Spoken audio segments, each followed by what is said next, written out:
Lundi matin, bonjour à toutes et à tous, bienvenue à Matin d'Afrique. Une autre semaine démarre par la grâce de Dieu. Le Seigneur nous fait la grâce ce matin d'avoir le souffle de vie et c'est une grâce immense quand nous savons que d'autres sont passés de la vie à la mort. Et nous avons eu cette capacité-là, cette grâce-là de pouvoir nous coucher, nous endormir, puis nous réveiller. Nous avons ouvert les yeux et pour certains, nous avons vu auprès de nous un mari, pour d'autres une épouse, pour d'autres nos enfants. C'est une grande bénédiction que d'avoir le souffle de vie car j'ai l'habitude de le dire, tant qu'il y a la vie, il y a de l'espoir. Révérend Jean-François Yomon, notre coach de chaque lundi, ne va pas dédire ce que je suis en train de dire. Les statistiques montrent que 1,9 personnes meurent, n'est-ce pas, chaque seconde. Wow. Donc réalise que quand tu t'endors entre 21h et tu te réveilles à 6h du matin, à peu près 8 heures de temps, ça fait 54 720 personnes qui meurent. Par jour? Chaque nuit, chaque nuit. Ouh là là. Imagine. Donc, chaque jour, c'est des millions de personnes qui meurent au monde. Et nous faisons partie des privilégiés qui, ce matin, avons eu la grâce de nous lever et de voir encore le souffle de vie. Si ton père, ta mère, ton frère, ta sœur est encore vivant, c'est une grâce. Parce qu'aujourd'hui, c'est jour de funérailles dans une famille. Oui. Est-ce que tu réalises? Oui. Aujourd'hui, c'est jour de deuil dans une famille. Et si toi, tu t'es réveillé chez toi et que tout va bien, ben dis, devant toi, je me répands. Jésus. Fais de moi ce que tu voudras. Il l'a dit, il l'a dit. Et puis, bien entendu, pour toutes ces personnes qui nous regardent ce matin, si vous avez manqué ne serait-ce qu'une seule seconde de dire merci au Seigneur, après tout ce que le révérend vient de le dire, il faut dire quand même merci au Seigneur pour cette grâce qu'il vous a faite d'avoir le souffle de vie. Et comme il l'a si bien dit, avec cette grande chanson-là, je me répands devant toi, Seigneur. Que ma vie soit une fleur, un parfum de bonne odeur. Que ma vie soit une fleur, un parfum pour toi, Seigneur. Devant toi, je me répands. Fais de moi ce que tu veux. Devant toi, je me répands.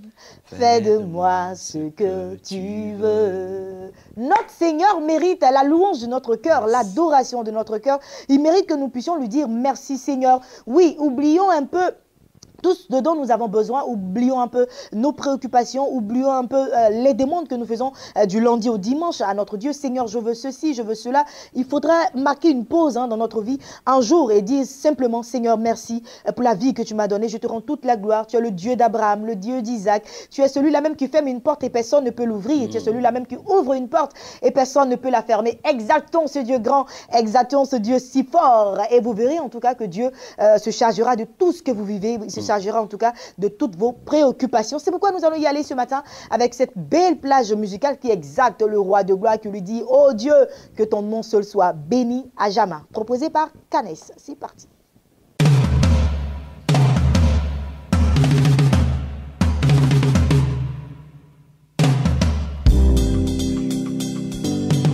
Alléluia. Conseiller, chantons, seyez,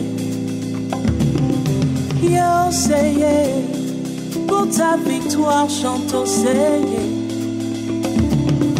Il a pris ton fardeau au pied de la croix, chantons, seyez. Il a pris ton infirmité à Golgotha, chantons, seyez.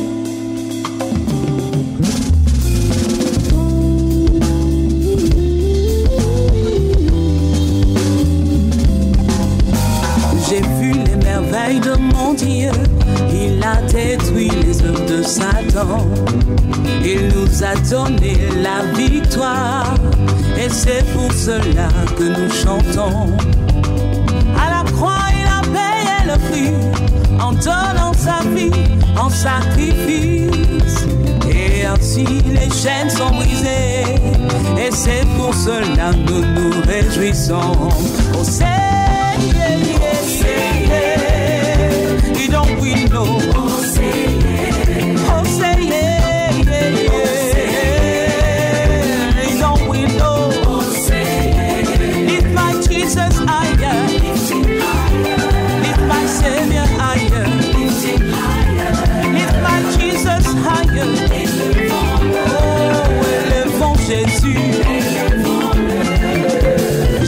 les merveilles de mon Dieu. Il a détruit les œuvres de Satan. Il nous a donné la victoire. Et c'est pour cela que nous chantons. Elio, m'as-tu abandonné dans la souffrance, la maladie, l'adversité? Non, non, non, non. Emmanuel est là.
Sur ce plateau, merci infiniment à Georgina Guédé qui nous chantait Osséier. Voilà, donc rendons toujours gloire à notre Seigneur Jésus-Christ de Nazareth. Et j'ai aimé cette introduction de notre coach chaque lundi qui, en tout cas, nous présente la situation chaque matin. Beaucoup de personnes quittent la vie et partent à la mort. Exactement, 1,9. Ça fait à peu près 2 personnes chaque seconde. C'est-à-dire que depuis que nous avons commencé cette émission, ça fait à peu près 5 minutes. Tu peux imaginer le nombre de personnes qui sont tombés. Ça fait vraiment peur. Ça veut dire que chaque instant doit être un instant de gratitude. Chaque instant doit être un moment d'action de grâce, un moment de bénédiction. Mais gloire soit rendue à Dieu parce que au même instant où une personne tombe, chaque seconde aussi, 3 personnes naissent. Amen. Est-ce que tu vois comment Dieu a équilibré les choses? Quand 2 personnes tombent, 3 personnes naissent. Et tout cela pour nous montrer combien de fois nous devons baigner dans une attitude, dans une disposition de reconnaissance à l'Éternel. Et ce matin, justement, nous parlons toujours du défi. Nous savons que tout ce mois de juin, le 6e mois est un mois de défi. Il y a tellement de choses qui se passent et on constate tellement de morts brutal. Il y a eu des personnes, des jeunes personnes qui... Voilà, aujourd'hui. Non, j'ai compris que Ruth, aujourd'hui, c'est vrai, les gens disent non, faites du sport, ça va vous maintenir en santé. Mais des professionnels du sport meurent en plein terrain de football. Comment comprendre cela? Si c'est l'Éternel qui bâtit, celui qui bâtit, il bâtit en vain. En fait, je comprends, Ruth, avec toi ce matin, que les hommes peuvent surveiller leur santé, leur physique, leur situation, mais c'est Dieu qui veille. C'est Dieu qui veille sur nos vies. Et en face d'un défi, comme nous l'avons vu la semaine dernière, c'est vrai que nous avons besoin de courage, c'est vrai que nous avons besoin de détermination, c'est vrai que nous avons besoin d'audace, comme on l'a vu dans le cas de Josué. Mais cette semaine, nous allons vraiment aborder les défis de notre vie avec ce qu'on appelle la gratitude. La gratitude. L'importance de la gratitude. En fait, la gratitude, c'est cette disposition que nous avons à dire merci, à rendre grâce à Dieu pour tout ce qui peut nous arriver. Et je crois que 1 Thessaloniciens 5, verset 18 le dit. Rendez grâce à Dieu, car telle est sa volonté à votre égard en Jésus-Christ. Donc, rendez grâce à Dieu pour toutes choses. Ruth, quand nous arrivons à ce stade de notre vie où nous sommes en face d'une difficulté, en face d'un mur qui semble infranchissable, en face d'une maladie, en face d'une opposition, en face d'un cas de divorce, c'est dommage d'en parler, mais des personnes ce matin se retrouvent dans une situation où mais on leur a tendu un papier de divorce. Exactement. Et des personnes se retrouvent ce matin où on leur a tendu un papier pour les expulser de leur maison. Peut-être qu'il y a des personnes qui nous regardent ce matin et qui ont été radiées, qui ont été chassées de leur travail. Devant cette difficulté-là, que faire ? Comment se comporter? Est-ce qu'il faut lâcher prise? Il y a des personnes qui sont en proie en ce moment, ce matin, à un suicide. Ils se disent, la dernière alternative, c'est de me donner la mort. Mais non, regardons quelle a été l'attitude de notre Seigneur Jésus-Christ en face des oppositions, en face des défis. Je prendrai ce matin 2 exemples pour permettre à nos téléspectateurs de comprendre comment la gratitude peut opérer des miracles extraordinaires devant des défis. Premier défi, Ruth, souviens-toi, un jour, Jésus passe 3 jours à enseigner la parole de Dieu à une foule dans le désert. Au bout du 3e jour, les gens ont faim. Les gens se retrouvent confrontés à la faim et les disciples de Jésus pressent Jésus en disant « Ramène cette foule parce qu'il va faire tard et si il reste encore jusqu'à ce soir, on aura des problèmes. On sera en face d'un grand défi qui est de nourrir 4000 personnes. » Ruth, c'était délicat. Délicat parce qu'ils n'avaient pas les ressources pour faire face à cette difficulté-là. Et Jésus leur dit, vous allez leur donner vous-même à manger. Alors Jésus pose la question de savoir... qu'est-ce que vous allez faire pour donner à manger à ces personnes-là? Il y avait 2 disciples qui vont nous révéler en fait 2 attitudes, 2 catégories de personnes en face de la difficulté. Le premier, c'est Philippe. Il dit à Jésus, même si nous avons 200 deniers, cela ne suffirait pas pour nourrir toute cette foule qui est en face de nous. Voyez, Ruth, ça c'est l'attitude de ceux qui ne voient pas dans les circonstances dans lesquelles ils sont, la main et la grâce de Dieu qui peut leur venir en aide. C'est le genre de personne qui dit, même si j'avais ceci, même si j'avais cela, ça n'allait pas me suffire. Donc il y a des personnes qui voient le verre à moitié vide, qui voient que ce n'est pas la peine même de continuer de croire, ce n'est même pas la peine de continuer d'avancer, ce n'est même pas la peine de continuer d'espérer parce que, attends, l'année est en train de finir, on est déjà en juin. Qu'est-ce qui peut arriver de bon encore? Qu'est-ce qui peut se passer encore d'extraordinaire alors que nous sommes déjà en juin? Ça, c'est la mentalité philippienne, comme j'aime à le dire, la mentalité des Philippes. Les Philippes ne regardent pas à ce qu'ils ont à leur disposition, ils regardent plutôt ce qu'ils n'ont pas. Il y a des personnes comme ça qui, dans leur vie au quotidien, n'apprennent pas à apprécier le peu qu'ils ont, n'apprennent pas à apprécier le mari, la femme, les enfants que Dieu leur a donnés, mais qui voient plutôt ce qu'ils n'ont pas encore, qui sont plutôt captivés par ce qui ne s'est pas encore passé dans leur vie. Mais si tu n'apprécies pas le bonheur que Dieu te donne, le peu que Dieu a déjà mis à ta disposition, comment tu espères avoir encore quelque chose de plus grand? La Bible dit que si nous sommes fidèles dans les petites choses, c'est alors que Dieu nous donne encore des choses plus grandes. Tu vois, le problème c'est ça, c'est que tu n'apprécies pas juste le petit que ton mari te donne en ce moment. Tu n'apprécies pas juste le peu que ta femme te donne en ce moment. Tu n'apprécies pas le peu que tu reçois en ce moment, mais tu ne sauras jamais apprécier quelque chose. Parce que si tu n'as pas la capacité, l'aptitude d'être reconnaissant pour le peu que tu as entre les mains, mais pourquoi on t'en donnera encore plus? La réalité, c'est que Jésus s'est détourné de Philippe et il s'est tourné vers André. André lui a dit ceci. Il y a ici un jeune garçon qui a 5 pains et 2 poissons. Vois ce que tu peux en faire.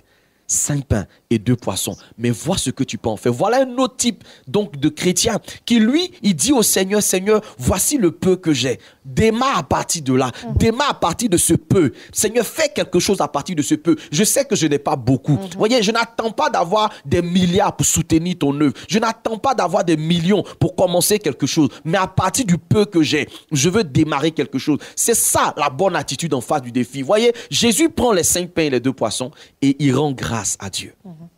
Oh, quel spectacle merveilleux, Ruth. Il prend les 5 pains et les 2 poissons. Regarde, 5000 personnes. 5 pains et 2 poissons. Qu'est-ce que ça peut faire?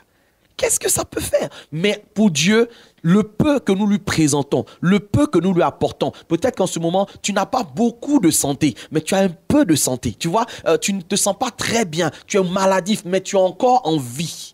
Commence à célébrer la vie qui est en toi plutôt que de proclamer la maladie qui est sur toi. Tu vois, peut-être qu'en ce moment, tu me diras, mais je n'ai pas où aller, mais tu es quelque part quand même. Commence à bénir Dieu pour ce quelque part où tu es. Commence à le célébrer à partir de ce quelque part. Mais ce quelque part-là va commencer à devenir une multiplication autour de toi. Dans la loi de la multiplication, ce qui est important, ce n'est pas le coefficient par lequel on multiplie, c'est la chose qui est multipliée. De sorte que si on multiplie 10 par 2, tu vois, ce n'est pas le 2 qui est important. C'est le 10 qui est en face du 2 là. C'est ça qui est important parce que 10 multiplié par 2, ça va donner combien? Des chaussures. Mais si tu prends 1 multiplié par 2, qu'est-ce qui va se passer? Multiplié par 2. Ça va donner toujours 2. On est d'accord. Donc tu vois que ce qui est important, ce n'est pas réellement ce que tu as ou ce que tu n'as pas, mais c'est celui que tu appelles à rencontrer ce que tu as ou ce que tu n'as pas. Si tu fais entrer Dieu dans ta situation actuelle par la reconnaissance, tu vas te rendre compte que les choses vont commencer à devenir plus claires. Tu vois, l'attitude de la gratitude se manifeste devant le tombeau de Lazare. Les sœurs de Lazare, les parents de Lazare, la famille de Lazare. Vous voyez, les personnes qui connaissaient Lazare ne faisaient que pleurer. Mais quand Jésus est arrivé, il a rendu grâce à Dieu. Il dit, Père, je te rends grâce de ce que tu m'as toujours exaucé. Vois-tu, devant un gars qui est mort depuis 4 jours, malgré l'odeur et tout cela, il a rendu grâce à Dieu. Je ne sais pas ce par quoi tu es en train de passer en ce moment, mais ce lundi, démarrons tous ensemble notre semaine dans la gratitude. Seigneur, je n'ai pas suffisamment de ressources pour terminer mon mois, mais à partir du peu que j'ai, je veux te rendre grâce. Amen. Je veux te bénir parce que j'ai au moins le peu.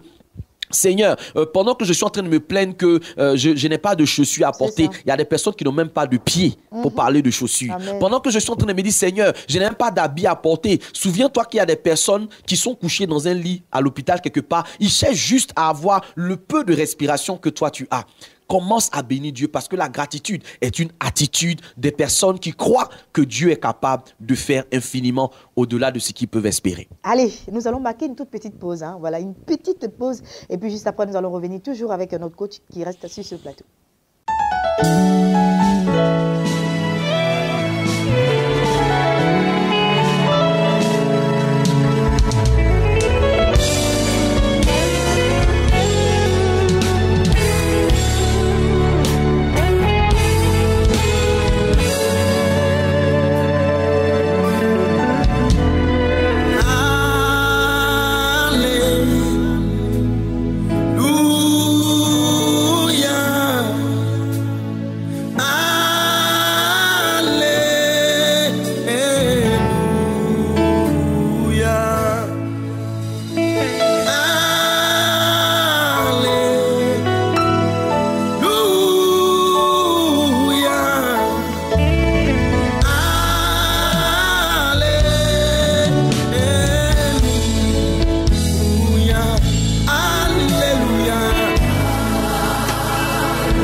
Adore le Seigneur.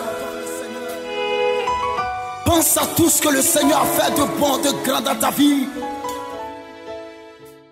Retour sur ce plateau, je sais que vous êtes pressés de connaître la suite, hein, mais je veux dire qu'il a déjà dit le plus important. Exactement. Hein, donc nous parlons de la gratitude hein, pour toutes ces personnes qui nous suivent depuis ce matin. Je suis sûre que chez vous à la maison, vous êtes très très édifiés et que vous commencez à vous rendre compte hein, de ce que vous avez été vraiment ingrat. Nous avons été ingrats tous, hein, oui. d'une façon ou d'une autre. Tu vois, voilà, d'une parce façon qu'on essaie de se plaindre chaque fois, Exactement. Seigneur, Seigneur, Seigneur. Or, Dieu nous a donné quand même le peu. Le peu. Et c'est le peu qui compte. C'est le peu là. C'est à partir de ça que tout va commencer. Au commencement, la terre était informe et vide. Tu vois comment Dieu lui-même opère? La terre était informe et vide. Mais il n'a pas regardé l'informe et le vide. Il a déclaré une parole. Il a dit que la lumière soit. Tu vois, ça c'est très important. Ne bâtis pas ta vie autour de ce que tu ne vois pas, autour de ce que tu n'as pas. Parce que c'est la stratégie que le diable a utilisée pour atteindre Ève. Il a dit, Dieu a-t-il réellement dit, vous ne mangerez pas de tous les arbres qui sont dans ce jardin? C'est pas ce que Dieu a dit. Dieu a dit, vous pouvez manger de tous les arbres qui sont dans le jardin, sauf un. Donc parfois, qu'est-ce que le diable fait? Le diable va attirer ton attention, Ruth, sur ce que tu n'as pas encore eu, sur ce qui ne s'est pas encore passé, en te faisant oublier tout ce que Dieu a déjà opéré pour toi par le passé. Des fois, si tu prenais juste la peine de regarder d'où tu viens, parce que des fois, on s'habitue vite à la grâce. Hein. On s'habitue vite à la bénédiction. Hein, il y a quelques années en arrière, tu n'avais pas le travail que tu as. Aujourd'hui, tu cherches une promotion. Et pour ça, tu es en train de te décourager, d'abandonner. Mais hier, tu n'avais pas le travail. La fois d'avant, tu n'avais pas encore le mariage. La fois d'avant encore, tu n'étais pas encore... Voyez, donc on ne se rend pas compte que le diable attire notre attention sur ce que nous n'avons pas. Mais Dieu attire notre attention sur ce que nous avons. Et si tu veux devenir le genre de personne qui vit dans l'instant de la gratitude, ben, tu vas expérimenter des choses extraordinaires. Par exemple, comme une bonne santé.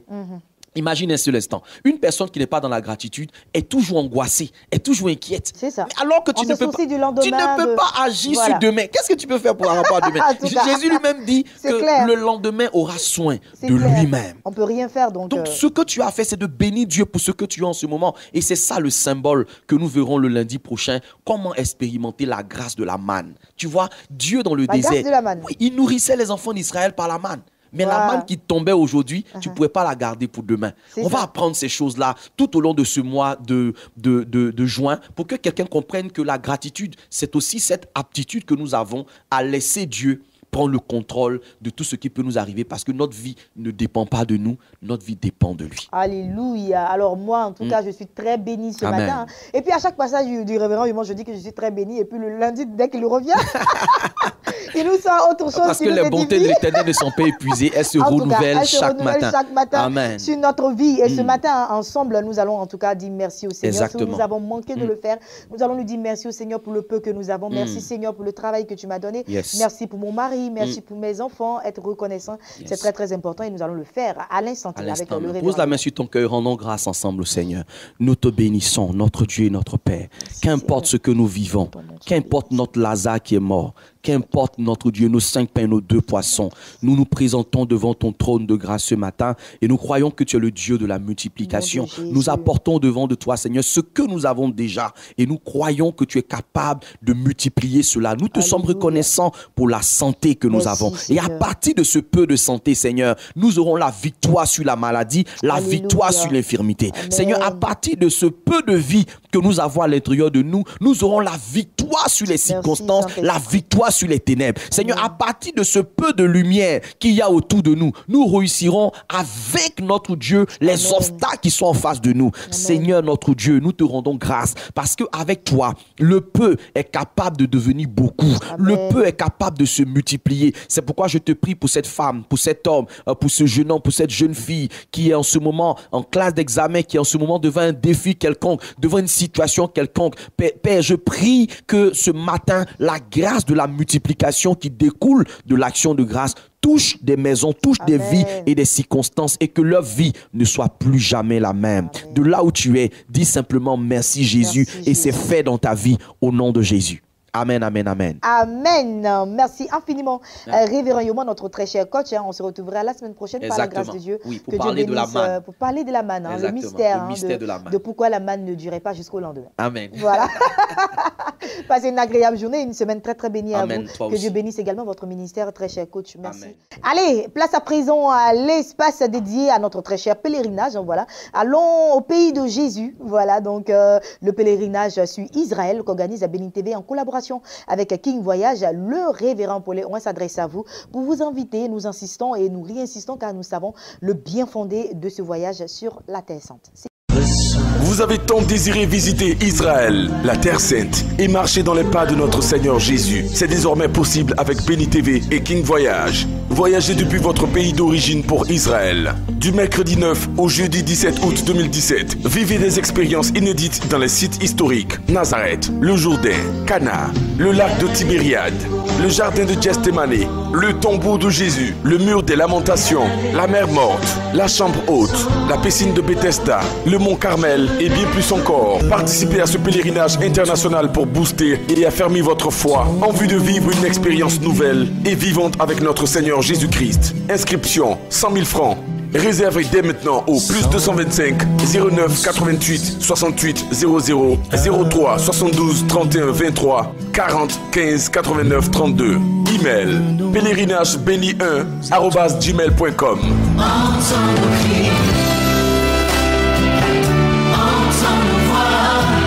Dieu vous bénisse. Shalom, shalom. Shalom à tous ceux qui me suivent sur cette chaîne de Béni. Je suis là pour réitérer encore cet appel que nous lançons à l'endroit de tous ceux qui veulent visiter Israël. Voilà, nous organisons un grand pèlerinage spécial pour tous ceux qui veulent marcher dans les pas de Christ. Certains nous appellent pour nous féliciter, certains nous appellent pour nous encourager, certains ne comprennent pas encore trop pourquoi aller en Israël. Donc nous revenons sur le plateau pour juste permettre à ces personnes-là de comprendre et leur dire que aller en Israël, c'est important parce que Israël est la ville qui a... Pardon, Israël est le pays, je m'excuse, Israël est le pays que Dieu s'est choisi pour venir sur la terre. Dieu est descendu en Israël. Il a utilisé une enveloppe, la personne de Jésus. Et la Bible nous dit que tout ce que Jésus a fait, nous a laissé des traces, des héritages. Mais nous visiterons plusieurs sites, mais pour aujourd'hui, je vais juste m'axer sur le Jourdain. Vous voyez, le Jourdain, beaucoup parlent du Jourdain, on parle du Jourdain, mais quand Naaman devait être guéri, le prophète lui a demandé d'aller se laver dans une eau. C'était le Jourdain. Il y a eu aussi beaucoup de personnes qui ont expérimenté des miracles partant du baptême dans le Jourdain. Pourquoi? Parce que Dieu lui-même est rentré dans le Jourdain. La Bible nous dit dans Matthieu le chapitre 3, le verset 13, que Jésus alla se faire baptiser dans le Jourdain. Ce Jourdain qui a accueilli Dieu, qui a accueilli Jésus. Lorsqu'il est rentré dans ce Jourdain, le ciel, on a entendu la voix de Dieu venant du ciel. Le Saint-Esprit est descendu sur lui comme une colombe. Et c'est là qu'il a été orienté dans le désert pour être tenté. Et il fut revêtu du Saint-Esprit. Donc le Jourdain pour nous, c'est là où chacun doit comprendre que le symbole du baptême est parti du Jourdain. Le symbole du baptême, c'est mourir et ressusciter avec Christ. Ce symbole-là est encore réel, c'est en Israël. Donc pour ces vidéos que vous voyez passer à l'écran même, tout ce que vous voyez, il y a des personnes qui vont pour se faire baptiser, pour refaire leur baptême, pas parce qu'ils ne croient pas au baptême, mais ils vont pour expérimenter ce que Christ a expérimenté. Donc durant notre séjour en Israël, nous irons dans le Jourdain pour que nous puissions authentifier la parole de Dieu. Beaucoup disent, c'est vrai, nous voulons marcher dans les pas de Christ, mais qu'est-ce que ça va nous apporter? Ça va révolutionner ton existence, révolutionner ta foi en Christ. Parce que quand tu vas voir le Jourdain qui accueille Christ, changer ta manière de prêcher, de voir l'évangile, de comprendre l'évangile. Parce que Jésus est mort, il est ressuscité, mais il est passé par des actions. Il a posé des actions très fortes. Les preuves sont là. Pourquoi ne pas aller voir et témoigner, avoir faire partie aussi des témoins vivants pour dire, moi j'ai été en Israël, je me suis baptisé, ou bien je me suis plongé, parce que certains disent non, nous on va pas se faire baptiser, mais tu peux plonger dans le Jourdain, si tu veux aussi observer, tu observes. Le plus important, c'est qu'une action prophétique sera posée là-bas, tout en respectant la foi de tout un chacun. Donc, voilà qui est dit. Voilà. En tout cas, ça a été bien détaillé avec image à l'appui. Donc, chers téléspectateurs, moi, je ne cesserai de dire, si vous avez les moyens de le faire, d'effectuer ce voyage, il faut le faire sans trop raisonner. Je pense que vous allez en bénéficier spirituellement, mais en tant que prédicateur, vous aurez encore plus d'arguments pour convaincre quelqu'un dans votre prédication, parce que vous avez été sur les lieux et vous avez vu et touché des choses que notre Seigneur a également vues et touchées. Amen. Merci, Révérend Paulet. On va laisser les contacts à présent. Les contacts, avant de laisser les contacts, l'inscription c'est à 100 000 francs. Le coût du voyage, 1 460 000 francs. Donc vous pouvez nous appeler pour plus d'informations au 09 88 68 00. Merci infiniment, Révérend Paulet. Matin d'Afrique s'achève ici. Par la grâce de Dieu, j'ai été très très heureuse d'être en votre compagnie. On se retrouve demain, demain mardi. Je serai encore avec vous demain sur le coup de 8h et la rediffusion sur le coup de 10h. Portez-vous bien et que la grâce et la paix de Dieu demeurent sur votre vie. Ne zappez surtout pas, car nos programmes se poursuivent sur la meilleure des chaînes panafricaines, Béni TV de Blessing Channel. À demain.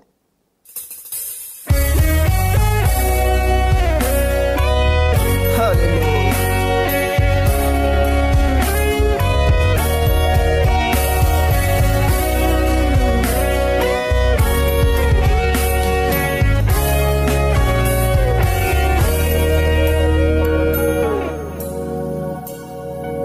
Il a dit sur ma vie que je vais avancer.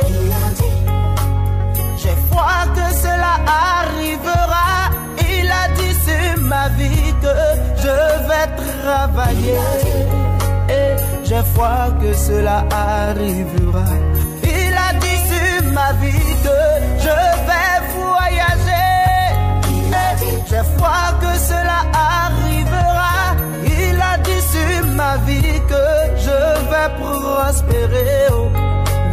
j'ai foi que cela arrivera. Il a dit ce que sa bouche a dit, sa main l'accomplit.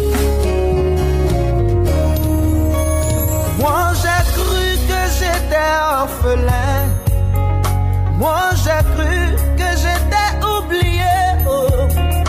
Moi j'ai cru que je n'avais personne. Jésus m'a dit non, je suis là. J'ai cru que tout était bloqué, moi j'ai cru que j'avais échoué, oh. Longtemps j'ai cru qu'on m'avait mis aux oubliettes. Jésus m'a dit non et je suis là. Il m'a donné la victoire, oh, sur mes ennemis. Les soucis qui autrefois me tracassaient, aujourd'hui sont à mes pieds.